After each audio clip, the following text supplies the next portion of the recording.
Terpujilah Sang Buddha, Namo Buddhaya. Hari ini kita memiliki satu kesempatan yang baik. Hari ini kita bisa menggunakan sebagian dari waktu yang kita miliki, datang dengan keyakinan, memperkokoh keyakinan kepada Tiratana,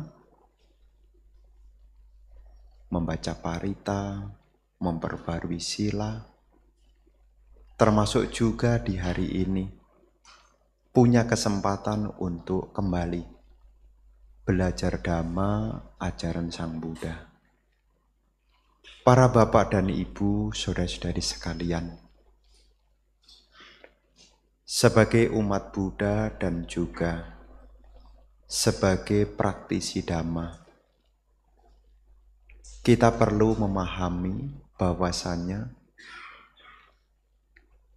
ciri dari ajaran Sang Buddha ini adalah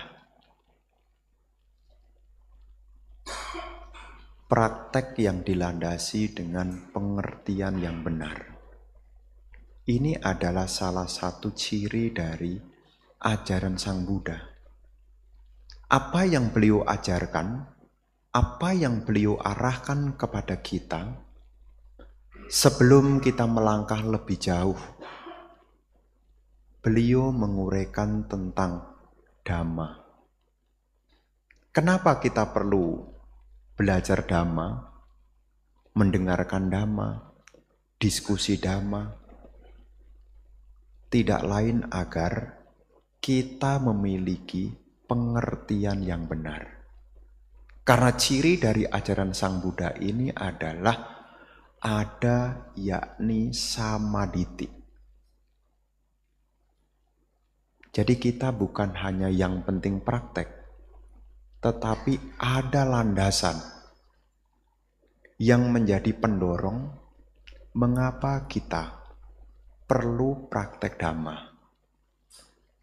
Makanya ajaran Sang Buddha ini kalau tidak dimengerti, sebagian orang masih punya anggapan bahwasanya agama Buddha ini adalah tradisi. Mengerti kan ya? Kalau kita menjadi umat Buddha tetapi tidak memiliki pengertian Dhamma, maka tidak salah kalau ada orang yang menyebut kita umat Buddha tradisi. Kenapa disebut umat Buddha tradisi? Umat Buddha yang melakukan tata ritual tanpa disertai dengan pengertian yang benar. Maka kalau kita melakukan tata ritual yang tidak dilandasi dengan pengertian benar, maaf kata ya, kalau ada yang bilang dia masih Buddha tradisi. Biasanya kalau Buddhis tradisi ini pokoknya tidak boleh ditawar, pokoknya. Nanti buahnya di altar berapa? 3. Ya, mungkin kasih apel, kasih pir, kasih jeruk. Kasihnya berapa? 3. Lebihnya berapa? 5. Kalau 4, enggak boleh. Ya, biasanya angkanya ganjil.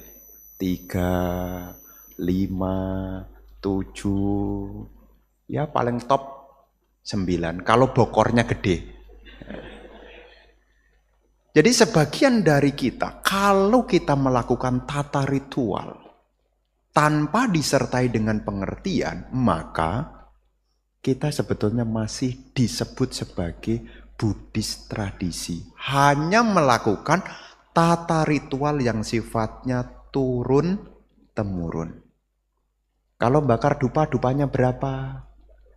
3. Kalau 2, enggak boleh. Jadi tidak ada pengertian.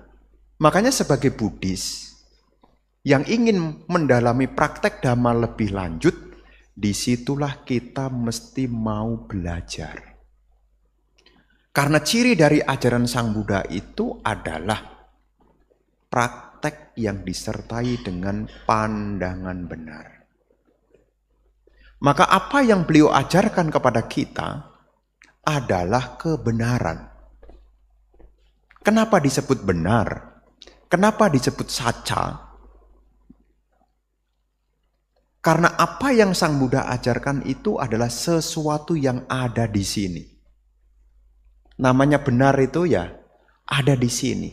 Bisa dilihat, bisa dirasakan, bisa dipikirkan. Lihatnya di mana? Di sini. Dirasakan di mana? Di sini. Maka sebuah kebenaran itu ada di sini, benar. Makanya ajaran Sang Buddha itu yang paling inti, yang paling pokok disebut sebagai Cattari Arya Satcani. Cattari ada 4. Arya, mulia. Saca, kebenaran. Jadi apa yang Sang Buddha ajarkan itu adalah sesuatu yang benar ada di sini. Apa yang benar ada di sini?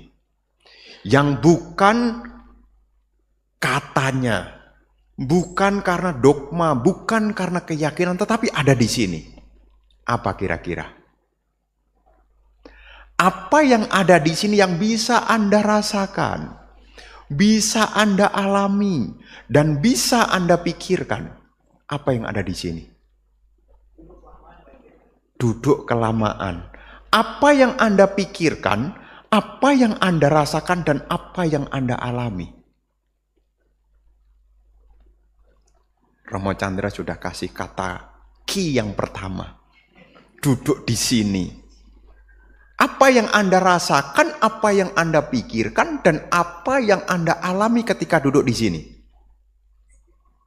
Kesemutan. Kesemutan adalah manifestasi dari duka fisik. Sudah duka fisik kelamaan, ceramahnya panjang lagi. Duka apa berikutnya? Setelah duka fisik, duka apa? Duka batin. Kok Bante belum demikianlah? Kan biasanya kalau bagian terakhir itu kan, demikianlah yang dapat saya sampaikan. Dan yang paling akhir adalah sabe sata bawantu sukitata. Kenapa kata itu diingat-ingat, ditunggu-tunggu? Kenapa? Karena sebetulnya Anda melihat di sini, merasakan di sini, dan bisa berpikir yang di sini tidak lain adalah duka. Maka apa yang Sang Buddha ajarkan tidak lain adalah jalan untuk membebaskan diri dari penderitaan. Derita itu ada di sini. Bisa dirasakan belum? Tunggu. Ya, tunggu. Ya, 30 menit. Kalau belum muncul, tunggu. Apalagi kalau kita sudah laule. Duduk sebentar udah. Kok Bante tidak bisa membaca ya pikiran saya ya? Kenapa itu bisa muncul? Inilah kebenaran. Maka apa yang Sang Buddha ajarkan itu adalah jalan untuk membebaskan diri dari penderitaan. Karena penderitaan itu ada di sini. Siapa di antara kita yang tidak menderita? Oh, kita sebut kayaknya dia tidak menderita. Kayaknya.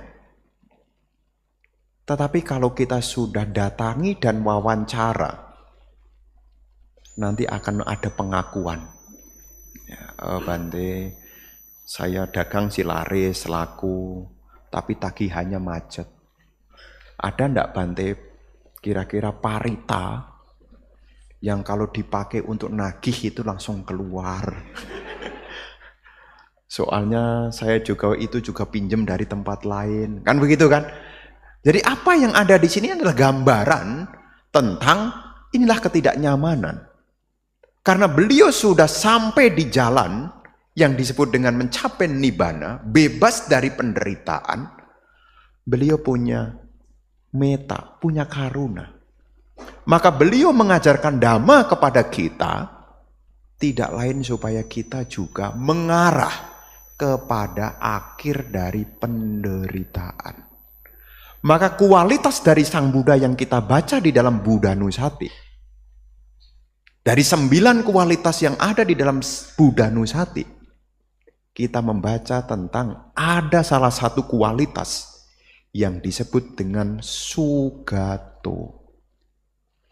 Iti piso bagawa arahang sama Sang Buddha wijacarana sampano Sugato lokawidu anuttaro purisa dhammasarati sata dewa manusanang Buddha bagawa. Nah, dari 9 kualitas ini, salah satunya kualitas itu adalah Sugato.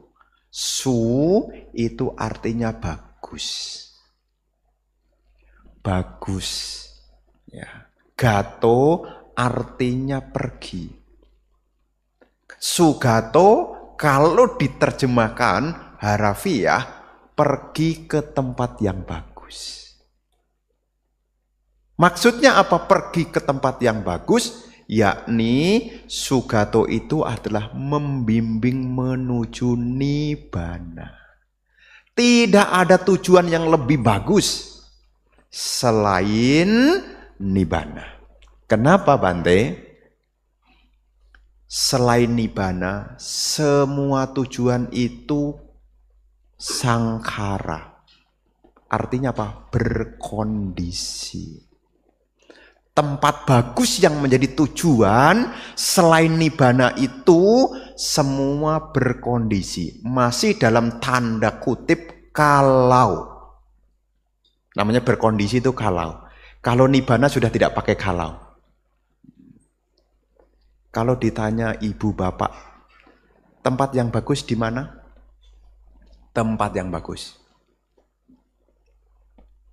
di Serpong. Tempat yang bagus di mana? Aeon.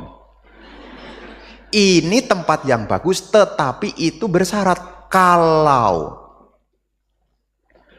Anda masuk, kalau ndak punya uang, orang pesen Starbucks, Anda cuma diem. Ya. Meskipun itu tujuan yang bagus, adem. Ini adalah perumpamaan. Semua masih berkondisi. Tetapi nibbana itu adalah asangkata. Asangkata itu artinya tak berkondisi. Sesuatu yang masih berkondisi, disitulah akan ada duka. Duka itu bisa terjadi karena dari sangkara. Ya, sangkara itu karena bentukan dari berbagai faktor pembentuk. Yang namanya berbagai faktor pembentuk ini berkondisi. Makanya perumah tangga itu juga berkondisi. Ya kadang-kadang bahagia kalau berkondisi. Ya, siapa bilang hidup perumah tangga tidak bahagia? Bahagia kok. Tapi kalau tanggal muda, bahagia. Mana Cik? Ke wihara Bante. Mau kemana? Ya refreshing lah Bante. Karena masih tanggal muda. Tanggal 2 masih oke. Dekat-dekat 20. Bante kapan Bante ada ODM? Kapan ada ODM? Kapan ada meditasi? Kayaknya saya perlu latihan pikiran dah Bante ini.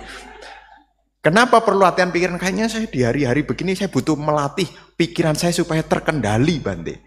Artinya apa Ibu Bapak? Kita ini masih berkondisi. Dan Sang Buddha menunjukkan tujuan yang bagus sekali. Yakni nibbana. Nah kita praktek dhamma ini sebetulnya mengarahnya itu menuju nibbana. Kita datang ke wihara, mendengarkan dhamma, praktek-praktek dhamma yang lainnya, itu sebetulnya juga kalau kita sertai dengan pengertian yang benar, Ini semua juga akan mengarah menuju nibbana. Karena ajaran Sang Buddha ini adalah kebenaran, bukan katanya. Makanya ajaran Sang Buddha itu tidak berbicara tentang suka. Kenapa tidak berbicara tentang suka? Karena suka itu identik dengan kesenangan. Tetapi Sang Buddha lebih menekankan tentang duka. Kenapa? Duka itu real, duka itu ada, dan akhir dari duka itulah kebahagiaan yang tertinggi. Nibbanang paramang sukang. Tapi kalau kita yang penting bahagia, saya pikir hari ini tidak ke wihara loh. Cik, kok tidak ke wihara? Bahagia kok Bante hari ini saya. Saya sudah bahagia kok. Nah, tapi ketika kita satu momen kita diingatkan, pingin bahagia atau ingin bebas dari penderitaan. Oh ya, saya pingin bahagia Bante. Tapi ingat ya, yang namanya kebahagiaan itu berkondisi. Bahagia apapun kondisi. Anda punya nilai bagus kalau sekolah, itu pun juga hasil kondisi. Lulus sekolah itu juga hasil kondisi. Nanti bekerja dapat gaji itu pun juga hasil kondisi. Selama ada kondisi, maka di situ akan diikuti dengan ketidakpuasan. Kalau anak sekolah, doanya semoga cepat lulus. Kalau sudah lulus bahagia atau menderita? Kalau sudah lulus nilainya bagus, aplaus. Nilainya bagus, bahagia atau menderita? Bahagia. Kalau sudah lulus, nilainya bagus, bahagia. Tapi kalau ngelamar kerja belum dapat panggilan, bahagia atau menderita? Nilainya bagus, ngelamar kerja belum dapat panggilan, bahagia atau menderita? Sudah diterima kerja, bahagia atau menderita? Terima kasih, doa saya terkabul, saya ngelamar langsung diterima. Sudah kerja 5 tahun, gaji tidak naik. Bahagia atau menderita? Kayaknya saya kerja ini gotong royong dah Bante. Ya. Jadi apa yang berkondisi ini, meskipun awalnya membahagiakan, ini pun juga tidak memberi kepuasan. Maka Sang Buddha menunjukkan yang lebih tinggi dari bahagia. Apa yang lebih tinggi daripada bahagia? Tidak lain adalah bebas dari penderitaan. Nah, pertanyaannya adalah sumber derita itu ada di mana? Atahi attanonato, kohi nato parasia, atanahi sudantena natang labati dulabang. Diri sendiri adalah pelindung bagi diri sendiri. Siapakah yang bisa melindungi diri kita? Dengan berlatih menggeladi pikiran dengan baik, maka seseorang akan memperoleh perlindungan yang sangat sukar diketemukan. Jadi di sini Ibu Bapak, kita memahami ada duka. Tetapi Sang Buddha juga menunjukkan ada jalan. Bukan hanya ada duka saja, tetapi ada jalan untuk mengakhiri penderitaan. Maka kalau ada orang mengatakan ajaran Buddha ini pesimis, dia baca baru separuh. Ada duka. Dikit-dikit duka, dikit-dikit duka. Sehingga mengatakan apa? Buddhism pesimis. Cobalah baca lebih lengkap lagi. Ada duka dan ada akhir serta jalan menuju lenyapnya penderitaan. Anda dikasih tahu ada penyakit, tapi ada kabar baiknya, Anda bisa sembuh. Dan kesembuhan ini bukan katanya, ada obatnya. Jadi Ibu Bapak, ketika kita belajar Dhamma, ketika ada keraguan, disitulah kita mesti bertanya. Supaya apa? Pengertian kita jadi lengkap. Bukan kemudian cuma sepenggal, kemudian disimpulkan. Kemudian buat ajaran sendiri. Mengatakan tujuan Buddha ini ya untuk mencapai bahagia. Kalau sudah bahagia tidak latihan masalahnya. Makanya perjalanan kita belum berhenti kalau belum sampai nibbana. Berhentilah kalau sudah mencapai nibbana. Ya, ada sebagian umat Buddha yang dulu aktif. Umat Siripada. Kok Bante tahu? Sudah Hante wawancarai. Kan biasanya kan kita nih di Tangerang nih, orangnya kan ini aja. Ya, udah kenal lah. Kok lama enggak kelihatan? Oh iya Bante. Sekarang saya latihan di rumah. Loh, kan bagus kalau hari Minggu datang ke wihara dengerin ceramah. Kayaknya saya enggak sering-sering dah Bante. Nanti kalau saya terlalu sering nanti saya melekat. Nanti kalau saya sering-sering datang nanti saya melekat. Dia mengertinya kalau sering-sering sama dengan melekat. Padahal ketika kita datang ke wihara sering-sering ini adalah usaha benar. Pisau itu perlu diasah. Kalau pisau itu diasah hanya sekali dan habis itu didiamkan, kira-kira pisau itu tajam atau tumpul? Kira-kira ibu-ibu di rumah punya pisau. Kemudian dipakai motong-motong. Kemudian sudah rajin dipakai. Kemudian dikasih tahu. Kok enggak diasah, Cik? Dulu sudah pernah Bante. Kira-kira kalau hanya pernah dipakai, diasah di masa lalu, tidak diasah lagi, kira-kira tumpul enggak? Tumpul. Sama juga kita punya pengertian. Kalau kita berpikir merasa sudah bersih, merasa sudah baik dan tidak mau mendengarkan, lambat laun ibu bapak, saya bukan doakan. Hukumnya memang seperti pisau. Kalau tidak rajin-rajin dipoles, pisau itu pun akan tumpul. Dulu rajin ke wihara, kalau tidak rajin diasah, lama-lama punya kesimpulan sendiri dan tumpul pengertiannya. Giliran sakit, ngungkit. Dulu saya sudah berbuat baik. Kapan? Terus apa-apa? Ngungkit. Ya. Dan ibu bapak sekalian, kita perlu mengasah terus. Karena ciri dhamma itu harus diulang-ulang. Ya, diulang-ulang. Makanya kalau sudah rajin ke wihara, datang lagi. Minimal apa? Datang kita bisa mendengar. Dan sekaligus ketika kita datang ganti suasana lah. Kalau ada unek-unek datang lebih dulu. Aduh beban berat ini. Datang lebih dulu jam 7. Meditasi. Kalau tidak meditasi datang jam 7 pasang hio curhat dulu. Oh Sang Buddha.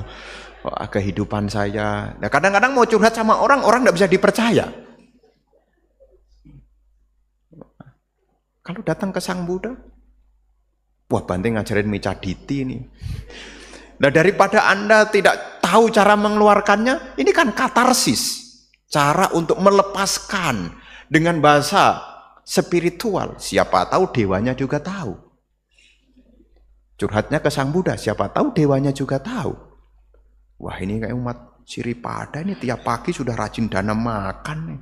Setelah curhat, dewanya tahu. Oh dia perlu ini. Kan kita ada faktor-faktor begitu loh ibu bapak. Ya. Tapi kemudian besok jangan rame-rame datang kemudian pada curhat semua. ya ini nanti jadinya pandangan keliru juga kalau begini. Ini kalau kita mentok, ndak ada orang yang bisa dipercaya untuk diajak bercerita. Tapi jangan sampai giliran jam 9 pulang. Bilangnya saya sudah curhat. Anda tetap harus mendengarkan dhamma. Supaya apa? Kita tahu apa menjadi arah dan tujuan. Karena penderitaan ini ada di dalam diri kita. Sumbernya ada dalam diri kita. Maka Sang Buddha menyebut bahwasanya kita harus melatih diri kita. Attanahi sudantena. Dengan kita melatih diri kita, maka kita akan membuat perlindungan yang sejati. Maka apa yang ada di dalam ajaran Sang Buddha ini, praktek-praktek itu termasuk puja-puja. Ini sebetulnya ada pengertian. Ya. Makanya kapan hari? Ini cerita nih. Soalnya nanti siang kan bukan jatah saya yang ceramah.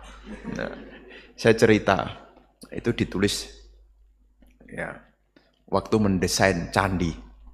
Ya, mendesain candi. Terus kemudian saya berpikir, itu merenung loh.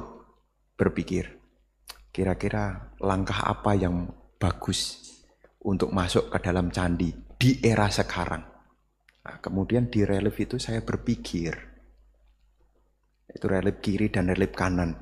Nah, nanti selesai ini, nanti studi tour ke sana. Itu saya ambilkan satu relief dinding sebelah sana yang bawah di telapak kaki, langkah kaki, trap untuk naik. Itu saya ambilkan dari Candi Mendut. Karena saya melihat di pojok sana itu ada bambu. Bambu bahasa Palinya adalah welu. Hutan bambu weluwana. Kemudian saya berpikir, candi apa yang nama lainnya juga weluwana? Candi Mendut. Ya, makanya kenapa saya mengambil yaitu relief dari Candi Mendut, karena di pojok itu ada bambunya. Meskipun bukan hutan bambu. Itu pojok itu ada bambunya.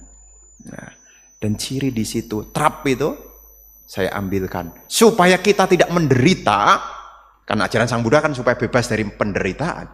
Saya ambilkan relief sebelah kanan itu adalah relief tentang kura-kura bersama dengan angsa. Ya, itu nanti bisa. Kisah tentang apa? Kisah tentang kura-kura karena tidak bisa menjaga ucapannya, maka dia jadi menderita. Nah, jadi ceritanya apa? Di era sekarang supaya kita tidak menderita, latihan jaga ucapan. Karena di antara kita sebetulnya juga menderita lahir dari mana salah ngucap. Salah ngucap. Ini cerita, orangnya tidak hadir, tenang aja ya. Hari ini tidak ada, dan saya tidak menyebutkan namanya. Ada cerita, saya diundang sama orang. Diundang sama orang, pergi makan. Orang ini baru pulang jalan-jalan. Jalan-jalan dari luar negeri. Mestinya kalau pulang jalan-jalan dari luar negeri, kira-kira seneng atau tidak seneng? Saya datang, saya belum duduk. Belum duduk. Belum duduk. Aduh, Bante, bangkrut saya. Aduh, bangkrut saya miskin saya. Tuh. Saya mau diundang makan, selera makan saya atau silang? Baru ketemu sudah mau, aduh bangkrut, miskin saya. Habis jalan-jalan 10 hari duit saya habis, Bante. Dalam pikiran saya, sudah dinikmati. Foto-foto saya pikir juga sudah. Saya pikir foto-fotonya sudah begini ya. Ya, tapi dia mengatakan apa? Dia mengatakan, aduh saya miskin, habis jalan-jalan ini saya miskin. Habis jalan-jalan ini saya bangkrut. Saudara-saudaranya itu pada ngomong, ndak boleh ngomong begitu. Terus saya tambahin, iya ndak boleh.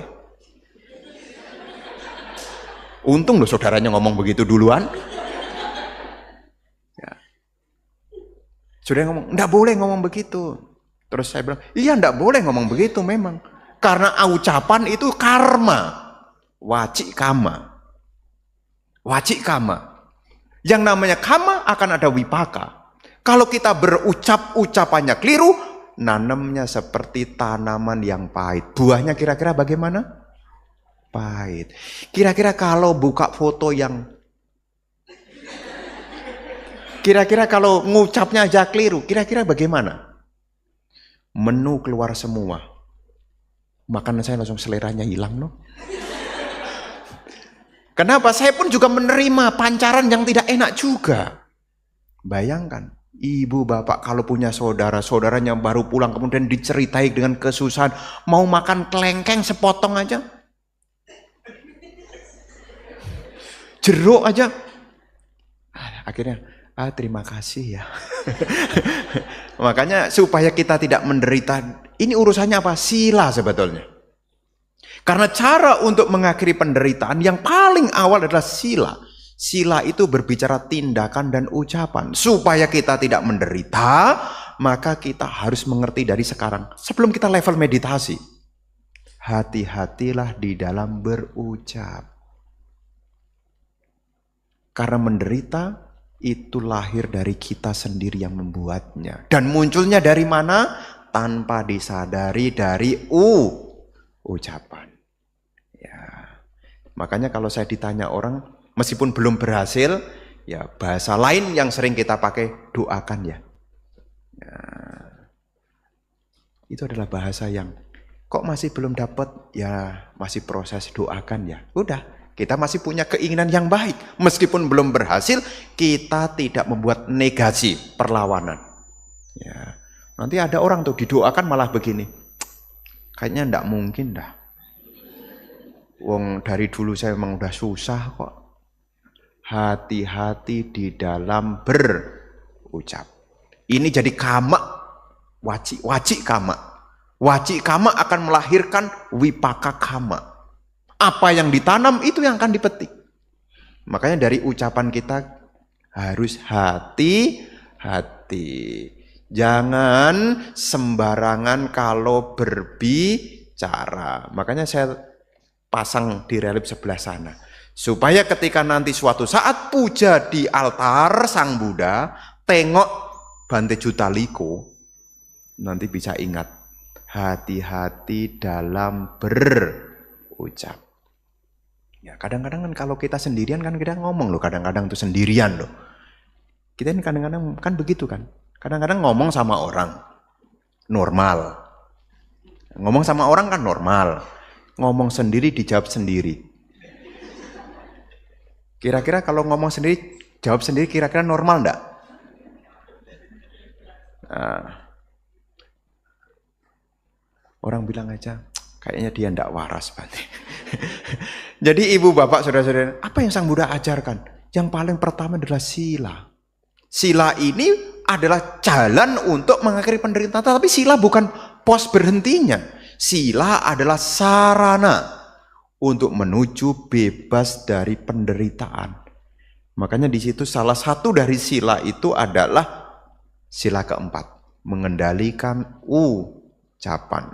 Maka kita berlatih untuk musawada wiramani sika padang samadhyami. Aku bertekad menahan diri untuk tidak berbicara yang tidak benar. Jadi mengendalikan ucapan. Bahkan di masyarakat juga sudah populer. Ucapanmu kalau diulang-ulang akan jadi doamu. Apa yang kita tanam itu yang kita petik. Nah, jadi di relief itu nanti ada kisah kura-kura. Di sisa sampingnya itu nanti ada kisah tentang burung betet. Burung betet. Burung betet satu sopan, satu tidak sopan. Satu hinggap di payung, satu hinggap di dahan. Ada yang sopan, ada yang tidak sopan karena salah berguru. Itu ceritanya begitu. Karena saya ambilkan Bante Jutaliko juga guru. Makanya kita juga diingatkan jangan sampai salah berguru. Nah, itu di sana nanti studi tour. Oh ini ya gambarnya yang dimaksud ya. Iya, di sebelah kiri sini, yang sebelah sini ini kisah kura-kura, di sebelah sini kisah burung betet. Supaya apa? Supaya kita ingat satu, jaga ucapan, dua, memiliki pertemanan yang baik. Ya, karena teman adalah dengan guru adalah teman. Kalyana mita. Orang yang kita yakini adalah guru. Dan teman yang kita yakini ini akan berpengaruh dalam kehidupan kita. Makanya di dalam ajaran Sang Buddha ini, seseorang akan menjaga sila. Itu juga tidak lepas dari orang yang terdekat. Ya, orang yang terdekat. Dan kita yang harus berusaha. Ya, mencari teman itu ya kita harus berusaha. Kita tidak bisa kemudian, ya pokoknya percaya dengan karma lah. Nanti kalau karmanya baik ya ketemu orang baik. Kalau karmanya berbuah ya pasti ketemu. Ya tidak begitu. Pengertian karma kita mesti aktif. Datang ke wihara. Untuk apa? Tidak ada tujuan yang lebih tinggi selain dari nibbana. Tidak ada yang lebih tinggi. Kenapa? Ya meskipun ada yang membahagiakan, tetapi itu masih berkondisi. Makanya ajaran Sang Buddha ini membantu kita agar terbebas dari penderitaan. Kita menggeladi yang paling kasar dulu, melatih sila. Ucapan kita mesti ucapan yang baik. Perilaku kita mesti perilaku yang baik. Ya sebisa mungkin lah. Ya sebisa mungkin. Ya. Supaya ingat bagaimana Bante? Ya datang lagi. Seperti orang supaya tajam tidak tumpul. Datang lagi. Ya. Wong sudah tumpul ya. Kalau sudah tumpul tidak diasah, ya tidak akan ada ketajaman. Sudah tajam tidak dipakai bisa tumpul juga loh. Anda punya pisau, sudah tajam, udah dites tajam, didiamkan. Ini lama-lama tumpul juga loh. Kenapa? Karena ada sisi kelemahan. Sudah belajar banyak hal. Tipitaka sudah dipelajari. Winaya Pitaka, Sutta Pitaka, Abhidhamma Pitaka. Sudah belajar. Semua sudah belajar. 2 tahun, 3 tahun tidak diulang. 2 tahun, 3 tahun tidak diulang. Lupa. Makanya Namo Tassa Bhagavato Arahato Sama Sambuddhassa lupa enggak? Namo Tassa Bhagavato Arahato Sama Sambuddhassa lupa enggak? Iya, karena Anda masih sering. Nanti kalau sudah 1 tahun, 2 tahun, 3 tahun, 4 tahun, 5 tahun, 6 tahun sudah ke wihara, sudah jarang dikunjungi. Namo Tassa. Apaan lanjutannya? Belum Karaniya Metta Sutta loh. Kalau tidak diulang-ulang, lupa. Makanya kita harus ingat lagi, tujuan kita ini adalah untuk kenibbana. Mendengarkan Dhamma sebagai sarana memotivasi kita supaya kita pelan-pelan. Apa yang sudah kita ketahui? Ya, istilah zaman sekarang itu ada istilah populer, namanya GPS. Ya, GPS. Jadi memberitahu posisi kita ini ada di mana. Ya. GPS itu tidak hanya membicarakan map loh ya. GPS itu tahu posisi kita, ada titiknya. Yang warnanya biru klip-klip itu loh. Kalau Anda pakai Google Map, Anda punya HP kan, Google Map juga, nanti ada biru. Biru itu menunjukkan posisi. Nah, kalau posisinya di sini, mau ke Jakarta, sudah punya gambaran. Nanti bisa jawab. Klik ke Jakarta, dari Serpong, nanti kan tol. Ini adiknya lewat sini. Tol Rawabuntu ini. Pecahan pertama mestinya Soekarno-Hatta ngambil kanan. Cibubur, Ciawi. Kalau ndak ingat sama posisinya bisa salah arah loh. Ya, tapi diingat, oh ini Cibubur. Waduh, salah masuk ini. Akhirnya Anda putar balik. Ya, putar balik. Kenapa Anda bisa putar balik? Karena Anda tahu posisinya. Ya, posisinya salah kira-kira lanjut atau aduh udah sampai Cibubur, langsung aja lah nanti kita bablaskan lewat Bandung aja. Cibubur, Ciawi, Sukabumi terus lewat Bandung sana ya sampai juga sih. Tapi 1 hari setengah tuh. Nah, putar. Ya, dulu dengan percaya diri. Ini curhat nih. Waktu itu ngisi meditasi di Kayagata Sati. Terus besoknya Minggu itu ngisi di Wihara Karuna Mukti Bandung. Sabtu malam sudah selesai, saya pikir itu deket. Kayagata saya Sukabumi kok. Udah Sukabumi turun nanti juga Bandung. Tetap pinggir. Kok makin jauh jalannya makin rusak, makin jauh makin rusak. Padahal itu Google itu sudah mengasih tahu suruh lewat Bekasi. Balik lagi ke Cawang, masuk ke Bekasi, turun dulu. Karena sudah tahu salah, ngikutin terus menderita loh. Saya sama supir kok belum sampai ya? sudah tahu tujuannya, tapi menderita juga. Kok belum sampai udah gitu jalannya gojek. Bayangkan tuh, kalau ngikutin turun aja tuh dari kayak Gata Sati itu tuh balik lagi Cibodas itu balik lagi turun, balik lagi ke Ciawi, balik lagi sudah Cawang bablas tembus ini. Sudah. Jalan tolnya lebar lagi cepet. Tapi karena kita pakai logika kayaknya udah sempit, lewat ada enggak tahu pokoknya ada gunung kapur apalah. Oh malam-malam gelap-gelap kok. Wah, ini makin jauh. Ini adalah perumpamaan Ibu Bapak. Kalau kita salah, tidak punya pengertian benar, bukannya bahagia, menderita. Ya, makanya seperti GPS itu tahu posisi kita, sehingga kita tahu melangkah kemana, supaya kita tidak kehilangan arah. Karena praktek dhamma itu cirinya adalah ada pandangan benar, bukan hanya pokoknya. Ya. Nanti kalau Anda jadi pandangan keliru juga kalau pokoknya yang penting duduk pejamkan mata. Ngapain? Pokoknya duduk pejamkan mata aja. Ini namanya meditasi. Sampai kapanpun ya tidak akan ada perkembangan. Ngapain Cik? Meditasi. Apa objeknya? Kosongkan pikiran. Sampai kapanpun pikiran tidak akan kosong. Wong batin ini perlu dikembangkan bukan dikosongkan kok. Sebagian orang kan karena tidak mengasah tadi, meditasi sulit, soalnya ngosongkan pikiran. Di suta mana? Nah, meditasi adalah pengembangan batin, artinya memasukkan nilai luhur ke dalam batin, bukan ngosongkan, ya, bukan ngosongkan. Makanya di sini apa yang ingin Bante sampaikan adalah yang pertama, kita jangan sampai lupa tujuan kita. Dan ketika kita berjalan, kita mesti menyertakan pengertian benar. Supaya apa? Supaya kita tahu arah dan tujuan. Dimulai dari mana? Yang paling dasar adalah punya sila. Ucapan kita. Ya, ucapan kita. Kalau saya tidak terbiasa berucap baik, bagaimana Bante?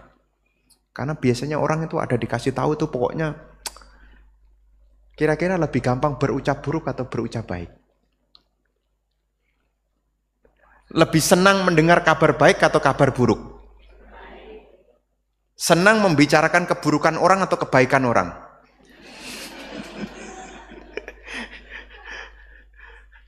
Jadi kalau Ibu Bapak berlatih, tidak bisa terbiasa berbicara yang baik, pesan saya, berlatihlah sering-sering mengucapkan semoga saya berbahagia. Semoga semua makhluk berbahagia. Kalau ini Anda latih berulang-ulang, Anda akan punya empati. Anda bisa merasakan diri sendiri, Anda juga bisa merasakan orang lain. Kalau kita tidak mengucapkan, tidak sering-sering mengucapkan semoga saya bahagia, tahu enggak diri kita bahagia atau tidak? Tahu enggak diri kita bahagia atau tidak? Kalau kita tidak mengucapkan semoga makhluk berbahagia. Kalau jarang-jarang diucapkan, yang lebih sering terucapkan adalah kekurangan. Kurang ini, kurang itu. Pokoknya lihatnya apa yang dikomentari apa? Kurang. Bahkan ada satu cerita kan? Ketika ada orang saya ajarin meditasi meta, sering-sering mengucapkan, semoga saya berbahagia, semoga semua makhluk berbahagia. Oh, itu saja ya Bante? Dia bilang itu saja. Itu saja bukan itu saja, itu diulang-ulang. Ya, diulang-ulang. Ini terkhusus Ibu Bapak. Ini makin hari kita ini makin tua. Makin hari kita makin tua. Makin tua makin banyak kebutuhan berbicara. Ini orang tua-tua nih. Makin tua itu makin banyak kebutuhan ingin berbicara. Buktinya apa? Ketika ketemu anaknya pengen nasihati terus. Ini orang tua-tua tuh. Sekarang yang dinasihati berangkat kerja pagi, pulang malam. Mau nasihatin siapa? Mau ceramahin siapa? Bayangin tuh. Kita soalnya makin hari makin tua. Dan kebutuhan makin hari makin tua itu kebutuhan bicara itu makin meningkat loh. Kalau tidak berlatih loh. Apa-apa diingatkan, apa-apa diingatkan, apa-apa diingatkan. Sebetulnya bukan apa-apa diingatkan, kebutuhan ingin berbicara. Masalahnya tidak ada yang diajak bicara. Daripada tidak ada yang dibicarakan, lebih baik latihan meta bawana. Duduk ya di rumah sendirian kan bagus. Kong, Mak, di rumah sendirian kan bagus, tidak ada gangguan. Semoga saya berbahagia. Semoga semua makhluk berbahagia. Daripada mikirnya begini, kok saya belum dipanggil-panggil ya? Ada loh yang begitu tuh, kok belum dipanggil-panggil ya? Kok belum dipanggil-panggil? Daripada mikirnya dipanggil-panggil, nanti kalau dipanggil beneran juga belum siap.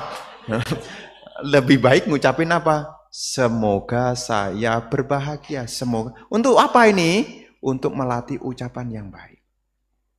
Dan pahalanya besar, Ibu Bapak. Kalau seseorang mengembangkan cinta kasih, yang jelas tidak ada kebencian. Dan kita tahu kebencian itu adalah kemunculan dari penderitaan. Kalau hati orang itu bahagia, tutur katanya juga menyenangkan. Orang yang sering mengembangkan meta akan punya empati. Orangnya akan lebih hati-hati. Kenapa? Dia bisa merasakan orang lain. Ya. Dan ini adalah hal yang pertama yang perlu kita sempurnakan. Sila kita. Perilaku kita jaga dengan baik. Ucapan kita isi dengan ucapan yang baik. Ini semua adalah bekal awal jalan menuju nibbana. Setelah sila adalah samadhi. Ibu-ibu, bapak-bapak, sisihkan waktunya. Ikut latihan meditasi. Sisihkan waktunya. Ya. Di sini ada meditasi. Ada kan ya? Hari apa? Sabtu. Selain Sabtu, nanti kita buat lagi. Ya. Kalau makan sebulan cuma sekali kan kurang. Nanti bisa dihidupkan lagi. Nanti dikasih motivasi. Makan kok cuma sebulan sekali. Ya, kalau bisa, dulu ada hari apa dulu ya? Dulu sebelum Covid. Malam ya. Dulu Jumat ya dulu. Ya nanti Jumat dibuat lagi. Nanti. Tapi jangan saya. Nanti karena ketempuhan nih, Bante yang usulkan, Bante yang harus ngisi. Wah, ini ketempuhan nih namanya nih. Intinya apa? Ya ada waktu, ada kesempatan, ya kita latihan meditasi. Ya nanti dikondisikan. Sekarang tempatnya kan sudah adem. Dulu mau meditasi kan alasannya panas, banyak nyamuk. Dulu. Ya, banyak nyamuk, panas, napas masuk, napas keluar, saingan dengan kipas angin yang di atas keluar. Nah, sekarang kan udah ada. Sekarang sudah bisa digunakan dengan maksimal. Nah, ini juga berkat bersama-sama. Sudah dibangun bersama, digunakan juga bersama-sama. Ini kan untuk apa? Ini pun juga jalan menuju nibbana juga. Karena tidak ada tujuan yang lebih bagus selain mencapai nibbana. Jadi ibu bapak saudara-saudari sekalian, dalam momen kesempatan kita harus terus belajar. Nanti ibu bapak jam 2 acara patidana dulu, nanti baru peresmian. Dan ini satu kebanggaan tersendiri, kita bisa bersama-sama membuat kebajikan, dan kita juga bersama-sama punya kesempatan untuk praktek dan belajar dhamma dari Wihara Siripada ini. Karena ini semua kembali kepada kita yang menjadi pelakunya. Sang Buddha adalah penunjuk arah. Tum hehi kicang matapang. Engkaulah yang harus berusaha. Tum hehi engkau. Kicang, lakukan kewajiban. Atapang, semangat. engkaulah yang harus berusaha dengan semangat. Akataro tatagato. Tatagata hanyalah penunjuk arah. Dengan kita datang, belajar, harapannya adalah makin hari, makin berubah. Yang dulu gampang bingungan, sekarang gampang tenang. Nanti dari rumah baca suta, bawah pohon, baca suta sendiri. Kayaknya tidak populer ya sekarang ya. Dulu itu baca, sekarang kalah sama bawah pohon sih bawah pohon, tapi dulu baca buku, sekarang ting ting. Ya nanti ada waktu, ada senggang kalau Anda ya ganti suasana. Biasanya kalau di wihara kan beda rasanya dengan di rumah. Di rumah baca buku bisa, tapi godaannya kuat. Duduk di kursi, baca buku. Buku semula di depan, derajatnya makin turun. Set, set, set. Tidak hanya derajat bukunya, kepalanya juga ikut turun. Set, set, set. Tidak hanya kepalanya, matanya juga set, set. Tapi kalau di wihara kan lain. Kan lain. Ya, jadi ya kita membudayakan. Ini cerita sedikit. Kalau di wihara di Sri Lanka ya, umat datang itu, mereka kadang-kadang ada momen seperti ini. Tapi kadang-kadang mereka juga sendiri. Datang ke wihara, puja pohon bodhi, kemudian duduk, ya baca, ya pakai karania metasuta dia baca ulang-ulang. Nanti kapan-kapan pergi ke namanya Anuradhapura. Di Anuradhapura itu tempat di mana bhikkhuni Sanghamita membawa benih pohon bodhi dari Bodh Gaya ditanam di sana. Nah, di sekitar situ itu ya umat Buddha baca. Jadi baca buku, baca ya meditasi. Ya, bagus ya, bagus. Untuk apa ini? Ini pun juga jalan menuju nibbana. Selama praktek kita ini kita isi dengan pengertian yang benar, maka langkah kita pun juga akan benar. Makanya kalau ada hal-hal yang mungkin diragukan, ya nanti ada waktunya. Ya, diskusi dhamma. Supaya apa? Seperti pisau. Pisau itu kalau diasah, kadang-kadang juga ada titik-titik yang tidak terasah. Nah, nanti dengan bertanya nanti akan tahu bagaimana cara mengasahnya. Jadi inilah yang ingin Bante sampaikan di hari ini supaya kita ingat. Ya, sedikit demi sedikit. Soalnya kita ini, tadi ceritanya hari ini saya mau cerita ceramah Marananusati. Ceritanya hari ini. Tapi tak pikir-pikir, nggak jadi ya. Nggak jadi ya. Kenapa? Meskipun sudah lewat bulan Citgue ya. Ya saya pikir, tapi tak pikir-pikir, serem juga. Sampai nggak enak hati. Marananusati itu adalah ketergugahan tentang marana, kematian. Ya, tetapi saya pikir nggak jadi ya. Kenapa nggak jadi Bante? Sudah lewat bulannya. Ini kan sudah bulan 8, kemarin bulan 7. Citgue ini sekarang sudah, mestinya tadi cerita bulan ya. Ya, jadi ibu bapak saudara-saudari sekalian, ya apa yang ingin Bante sampaikan nanti bisa direnungkan kembali tentang apa menjadi tujuan, dan kita tahu praktek dhamma ini hendaknya disertai dengan pengertian-pengertian benar. Bukan hanya sekedar melakukan, tetapi tahu tujuan dan juga paham caranya. Semoga kita senantiasa maju di dalam dhamma.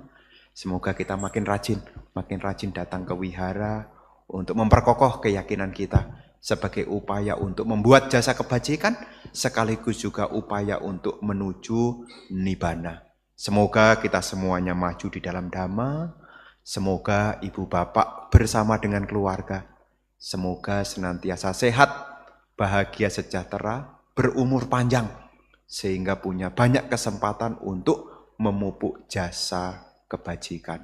Semoga semua makhluk berbahagia, sabe sata bawantu sugitata.